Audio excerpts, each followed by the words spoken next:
Welcome to App Stories, a weekly exploration of the world of apps. Today's show is brought to you by SetApp. I'm John Voorhees, and with me is my co-host, Federico Vitici. How are you feeling, Federico? I'm still a little under the weather. It's been a rough week. Yeah, it sounds like it. I caught one of those bugs going around in Rome. A bunch of my friends got the same. So I just shift my schedule around a little bit, but I'm doing better now. All right, well, that's good to hear. Yeah, I feel like this time the transition of seasons from fall towards winter seems to always hit people, and we've had a little bit of it in our house too, and I've been lucky enough to dodge the bullet so far. Yeah, and like a couple of days ago, they were talking about this Australian fever bug or something on the news, on TV. Oh. They were saying, it's coming from Australia this time, and I was joking. I think I sent a text to Mike. I was like, they're talking about the Australian fever and this bug. And just a couple of days later, I feel terrible and I can get nothing done. And this was really bad timing because I was also finishing up my iPhone 10 story that I've been working for a month. And I started feeling really, really terrible. So I needed to take a break for a couple of days. All right. Well, we've got an interesting show today. We did a pick 2, maybe...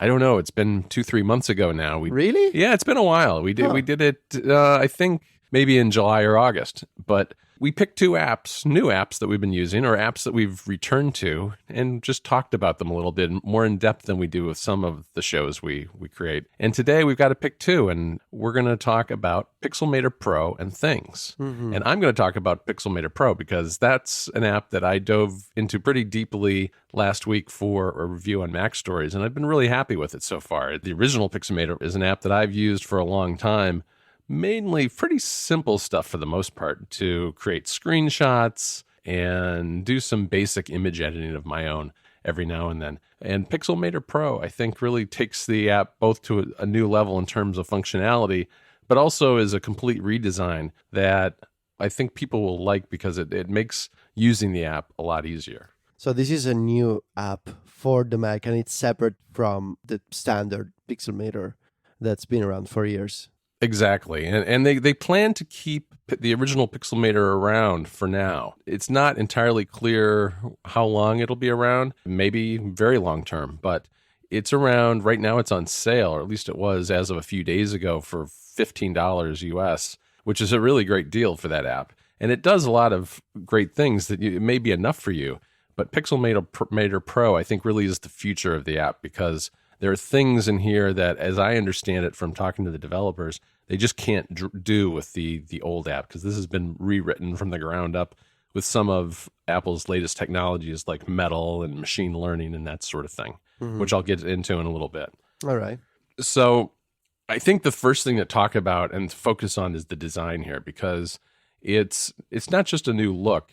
It's a new look and a new design that makes the app a lot easier to use.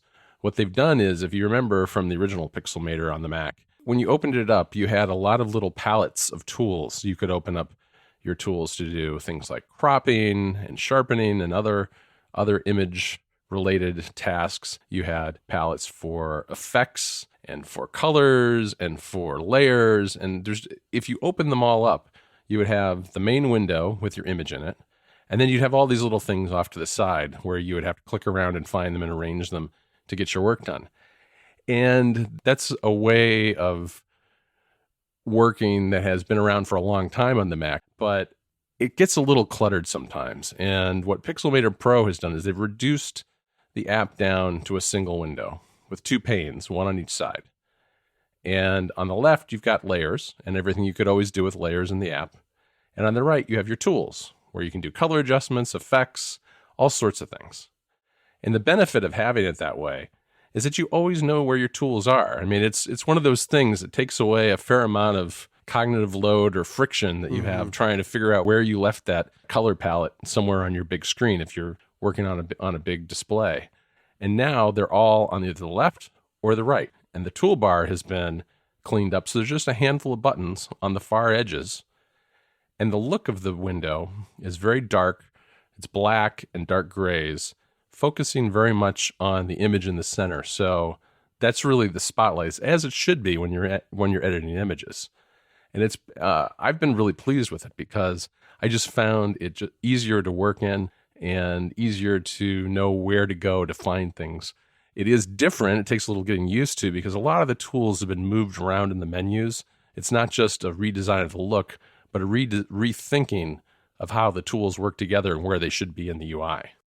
Yeah, I mean, taking a look at the screenshots from your review, it seems to me like this putting the focus on the image in the center of the screen and having these toolbars and these palettes at the sides. It seems to me like it's the kind of UI that would translate well to an iPad version, especially when you can pin all these controls to the sides of the screen. I mean, of course, it's more impressive on a Mac because you get these large displays. Like if you get a 27-inch iMac, for example, I guess it can be useful if you're editing like a 5K photo in Pixelmator Pro, right, and you get this big available space. But I think this approach to designing an image editor, it will work well on iOS, and that is probably why the developers have already said that they're going to make an iPad version, because I can see why this kind of interface, this kind of approach will also work on iOS. Yeah, I think so too. And you can see too, from especially the right-hand panel where they have the tools, you can, it's very much a building block approach where you select different tools and they're displayed in sort of an outline form on the right with all the little tweaks that you can and adjustments you can make to each tool. And I can definitely see that working particularly well with touch. It has a look that is a lot like some of the Pro apps we've started to see on the iPad. And I think on the iPad Pro especially the big one, the 12.9-inch iPad Pro, this could work really well. Have you played with Affinity Photo, either on the Mac or the iPad? I have not. It is my understanding is that's an excellent photo editor as well, but I haven't had a chance to try that. So I have on the iPad Pro. I bought the app, and I haven't bought Pixelmator Pro because I don't use a Mac. But just looking at the screenshots, there's something about Affinity Photo that I'm not sure what the best way to put it is, but it feels like on the iPad, it feels like a PC application. Mm-hmm. Somehow also mixed with Photoshop for the Mac, and it doesn't really feel optimized for the iPad. It feels like a desktop app brought to the iPad with just the necessary adjustments to make sure that you can tap on buttons and sliders. But just looking at the screenshots of Pixelmator Pro, you can tell that it's been designed with the Apple UI in mind, with the right. Apple conventions in mind. Affinity Photo, just the fact alone that it can work on the iPad Pro is amazing. And I'm super happy that that it exists and that a lot of people can do incredible things with it. But I couldn't find, and I think I'm pretty good at technology. I'm pretty good at understanding iPad apps. Even if I'm not a creative professional, I can work my way around Acorn on the Mac or Pixelmator on the Mac. But I couldn't figure out Affinity Photo. And whereas I'm looking at your screenshots from the review of Pixelmator Pro, and just by looking, I can tell I know what is happening here. I understand what is going on with these controls. Whereas with Affinity, it feels like an app that was built with a different UI paradigm in mind. Mm-hmm. And I wish that it looked a little more like Pixelmator Pro, honestly. Yeah, I can see that. I think that's very true about Pixelmator. It is easy to understand what's going on. I think if you are very deep into the original version and move over to Pixelmator Pro, there's definitely a bit of an adjustment just because things have moved around.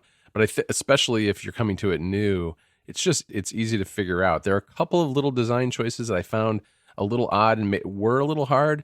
If you look at those panels, when you're not mousing over anything, the left-hand panel really just kind of dissolves and blends into the background so that there's very little chrome in this app. So you don't have like a hard border between the layers and where your image is. But if you mouse over slowly, you get a little line appears and you can drag that in order to resize the layer panel. But if you mouse over it too fast, the animation is too quick and you may not even notice it. And as a result, it's a little undiscoverable. And I think that's just one spot where the UI is kind of working against the user. The same thing occurs a little bit on the tool panel too, because there's one of the features in color adjustments and in a couple other places is that you can save combinations of adjustments to your image as presets. The app has a bunch built into it, but you can create your own and then save them as a preset. It was hard to discover how to do that at first because there's no way to see a scroll bar unless you're actually try to scroll the presets. You don't even necessarily realize that there are more off screen at the bottom and that you have to drag up because there aren't a lot of affordances to let you know that there's more data somewhere off the screen, which I found a little bit confusing at first. But once you know it's there, it's not a big deal. You can also even drag those presets out, and if you take one of them, they're just little thumbnails. Once you save them, and you can drag them out into another app, into an email app or text messaging or whatever it is. They become little files you can share with people. So I can see a community of people sharing these growing up at some point. So yeah, that's nice. Yeah, it is nice. There's just a few new features to this app that I think are really worth noting, and the color adjustments are really nice, especially that preset feature. They've got deep integration with a lot of the current Apple technologies. The painting feature is got hundreds and hundreds of brushes, and it runs on Metal 2. It supports Wacom tablets and other things like that if you're an artist. I am not an artist, but watching the videos, the painting feature looks really pretty incredible, and it has a lot of ways you can tweak it and save your own settings so that you can get a unique style of your very own. So tell me about the machine learning stuff, like the automatic layer naming. Right. So how does it work? Do you just if you grab a photo from Google Images, a photo of a giraffe, and you save it to your desktop, and then you drag it over to Pixelmator Pro, and just on its own, it recognizes that it's a giraffe, and it uses that as the name of the layer? Is that how it works? Does. It does. It's amazing. That is wow. It's the one big change in the layers area of the app is that you drag in photos. I dragged in a picture of a skyscraper in Chicago, and it was called Skyscraper. I dragged in a picture of an original iPhone, and it named it mobile phone. But then when I looked at the alternative possibilities, one was iPhone, another one was just cell phone, that kind of thing. And yeah, if you put a giraffe in there, you'd probably get what the app thinks is the best name. So you would probably in that situation get giraffe. But if you right click on the layer, there's an option to look at the other suggested names, and there's always 5 of them. So there would be giraffe, but then there would be 4 more, and it might be animal, sky, if there's a blue sky in the background, that kind of thing. And it's really kind of amazing because, I'm sure you've dealt with images before, especially if you get one from somebody else, like if it's in Pixelmator, the original Pixelmator or Photoshop or something. It has dozens of layers, and they're all named like image 1, image 2, image 3, image 4, that kind of thing, or layer 1, layer 2. And when that happens, it's very hard to know what you're working with, and which thumbnail represents which layer and what it is. But with this automatic naming, you don't even have to think about it; it just names it. And I was very impressed with the accuracy of it. I dragged in a bunch of different images, and every time the description was a good one. That's impressive and so useful. I think it's a great example of how there's a lot of buzzwords about machine learning and AI sort of being embedded into apps, but this is a practical example of something that works in the background automatically. It's not sort of in your face. You drag something and it uses machine learning to determine the contents of the photo and to give it a unique name. I think that's a great example of how these new technologies that sometimes they tend to be more in the abstract of, iOS uses machine learning and AI, but what does it actually mean? And this is a concrete, practical example of what it means. I think it's really clever. Yeah, and it's a great context to use it too, because when you think about it, when you're dragging an image in, you're thinking about editing that image and incorporating it somehow in what you're working on. You're not thinking about, now I got to go double click on the thumbnail and the sidebar, and I got to name it, and what am I going to name it? It just eliminates that entire process. You just drag it in and start working on it, and it's already named for you. It's an excellent feature. So this version of Pixelmator Pro, it's a 1.0. It's a very polished 1.0. I was very impressed with how much is in here, and it was in the works for 5 years. So I guess it's not surprising in that sense that it's very polished because I worked on it for a long time. But there's a lot more coming, according to the Pixelmator team. And if you look on their website, you can see that, as you mentioned before, there is an iPad version coming, which I'm very excited about. I think at this point, there are a lot of people who are working on both the Mac and iOS. And I think that professional apps in particular benefit from giving people the option to use either. So I'm looking forward to seeing this come to the iPad because I'd like the option to be able to move back and forth between the two. But they're also going to be bringing more vector tools and some advanced text editing, as well as tools for preparing images for the web, which is kind of intriguing to me. I mean, since we obviously post a lot of images to the web, I don't know if that's a compression thing or what. I mean, it's just been teased, but there's a lot more coming. And one of the points they made when they released this is that the app is $60 right now as an introductory price, but it's going up to $99. And it's going up to $99 relatively soon, according to the company, because they're going to introduce some of these new features right away. They're already most of the way done, and some of these features are coming, and the price is going to go up. And I saw some people on the internet, of course, complaining that it wasn't a subscription model. And it's interesting to me. I think that pricing has become, we've talked about pricing before, and pricing has become one of those polarizing things where people seem to think everything should either be a set price, everything should be free, or everything should be a subscription. And I don't think it's really that simple. I think an app like this actually benefits from being a fixed price because Pixelmator Pro is going to compete against Photoshop. And Photoshop is an expensive subscription service. But there are a lot of people like me who need image editing, but don't really want to pay a subscription price because I just don't do it to the depth that someone who's a designer does, for example. But I do need these tools.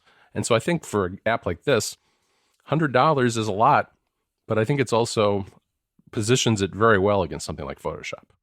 So that's Pixelmator Pro. There is a free download, a free trial. It's a 30-day trial. If you go to their website, it's a little bit buried on the website, but if you go to my article on Mac Stories, there's a link at the bottom of the article that links directly to the free trial, so that's a good way to get to it.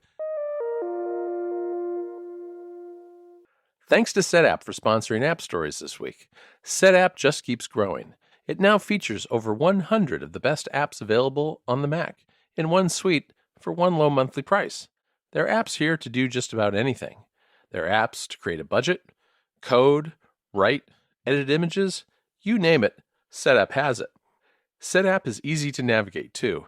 You can search by category of different type of app or by keyword. And what's really cool is that there are 100 apps available at your fingertips, but they're not all sitting on your drive taking up space. Only the ones that you decide to download and use are actually downloaded and stored on your Mac. Your SetApp subscription includes the entire app too. There are no ads, no in-app purchases, no gimmicks, just the app and the whole app. The apps in SetApp are always up to date too. And because the apps on SetApp are carefully curated, you know you're getting good quality. Some of the very best developers on macOS are represented on SetApp. You've got apps like RapidWeaver, Disk Drill, iStat Menus, which we just reviewed and liked a lot on Mac Stories, Ulysses, which I use every day, Clean My Mac, which is another utility I use regularly, and many, many more. Go to setapp.com to learn more and sign up today. There'll be a link in the show notes too. Thanks again to SetApp for supporting the show.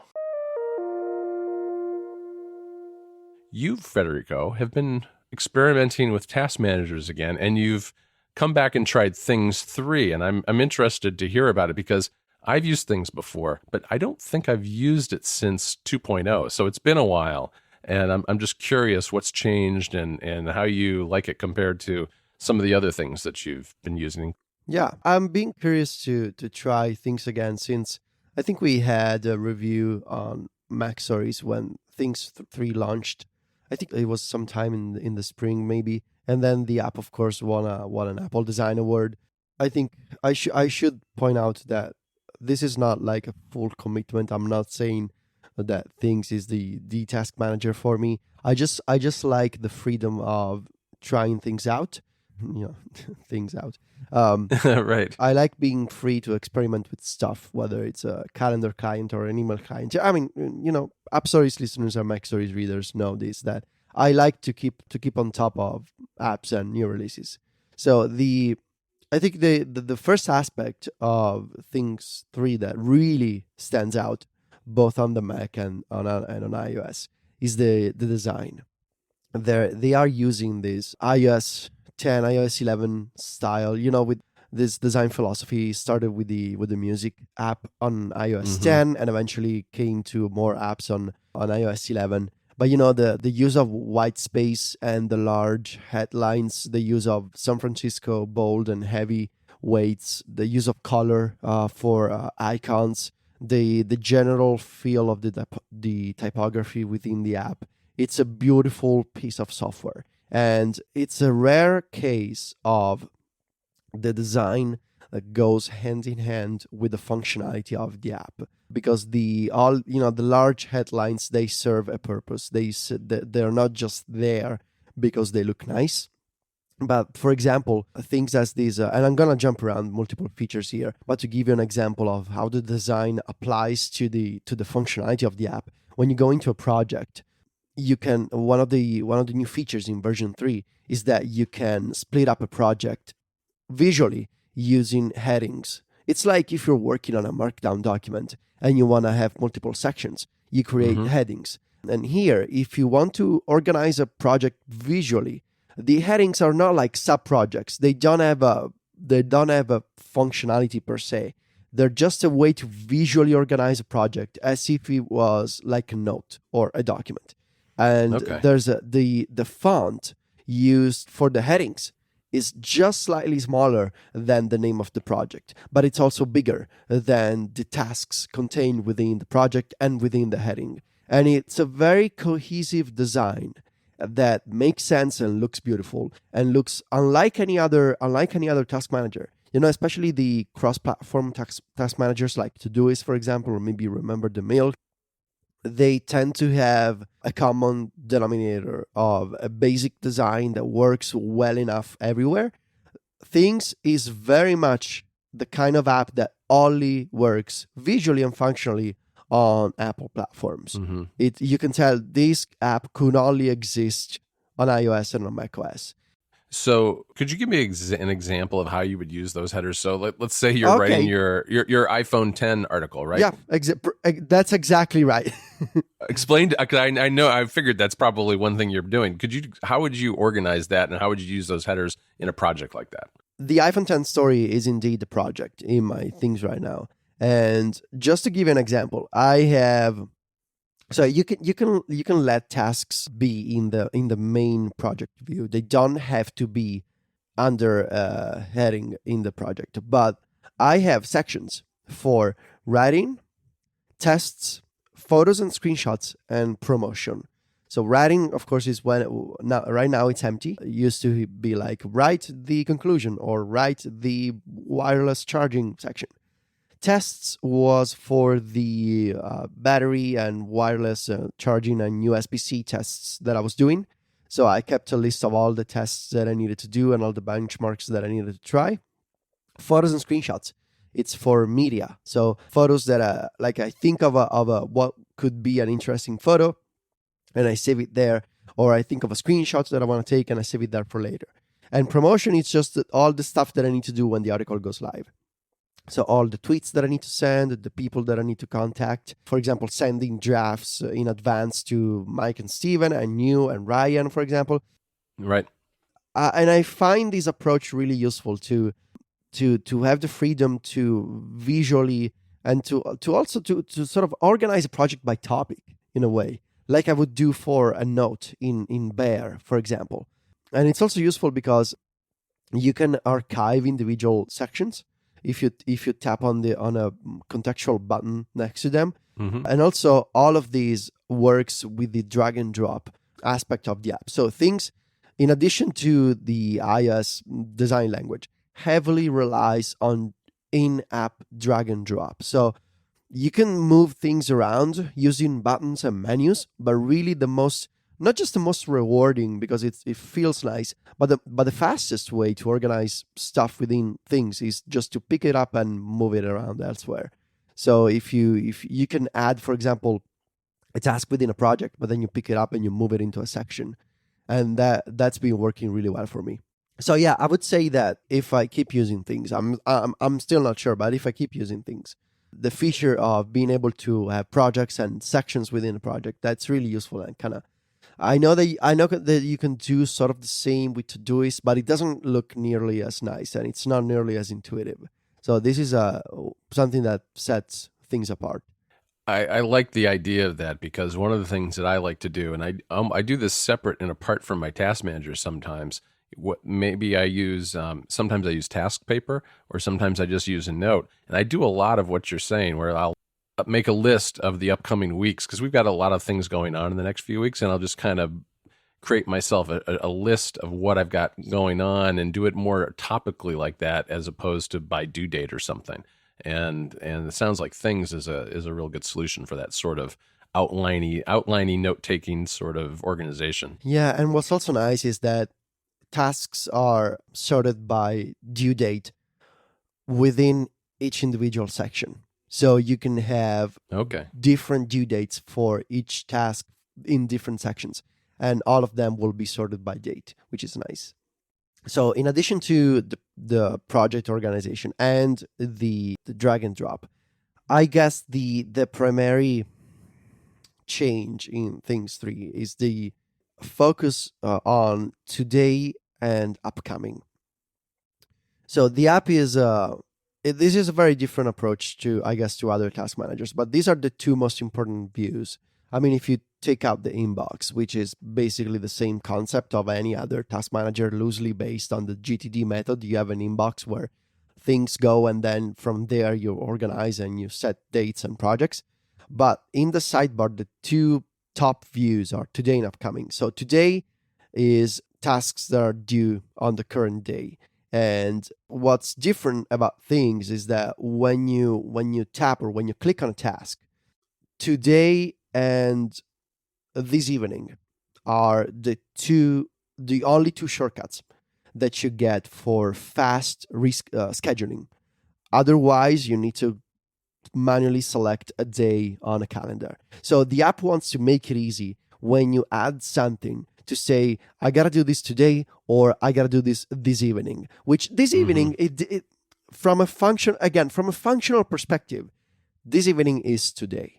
But right. if you go into the today view, you will get this visual separation between today, which is the top section with a gold star as an icon, and this evening, which is at the bottom. It has like a horizontal break from the today top view, and it's got like this moon icon. So it's just yes, functionally this evening is today, but from a visual perspective, it's a way to go into that view and say, all right, these are the things I can do tonight after dinner before I go to sleep, or depending on your idea of this evening, which is why I like this idea so much of every one of us has a different idea of evening. For example, my evening starts at 9 p.m. because I go to sleep at 2 a.m. usually. So my evening, I still got like 4 to 5 hours to do lighter tasks like brush the dogs or walk the dogs or take screenshots. Whereas in the today section, I would say, okay, this is where I put my admin stuff or my writing stuff. And it's a nice way to have this sort of visual separation between two macro groups of tasks. And the other feature of Things is that it integrates with your calendar. So both in the today and in the upcoming view, which I'll get to in a minute, you get, in addition to your tasks, you get at the top of the view, you get the events that are due on that day. So you go into the settings, you pick the calendar that you want things to access, or multiple calendars.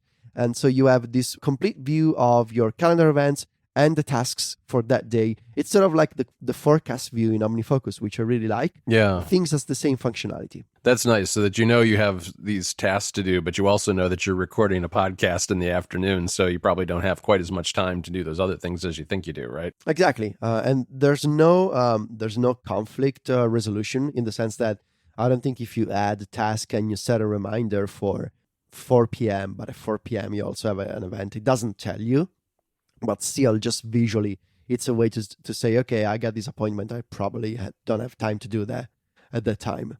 Right. I should mention, many of the things that you probably expect from other task managers are not here. Things doesn't put the emphasis on, for example, due times. You can add reminders, so you can get a notification when a task is due, but really the main focus is just being able to set a day, and then within the day you say, is this today or is this evening? And then you just pick up something and you drag and drop it in a list. So it's a very sort of tactile task management, in the sense of it's more meant for people who like to go through each day, make a list of stuff they need to do, and then move things up and down in the order that they think they will get them done. And this has been working really well for me, because I guess I was feeling the pressure of having a due time for every single task in my task manager. Whereas with things, I don't feel the shame of, and the guilt maybe, of not getting something done by 4 p.m., where even if I get it done at 6 p.m., it's fine. And the other aspect of this app is that it doesn't make you feel bad if you don't get something done today. There's no concept of overdue. Tasks that are overdue, they don't get like a custom red color that makes you feel bad.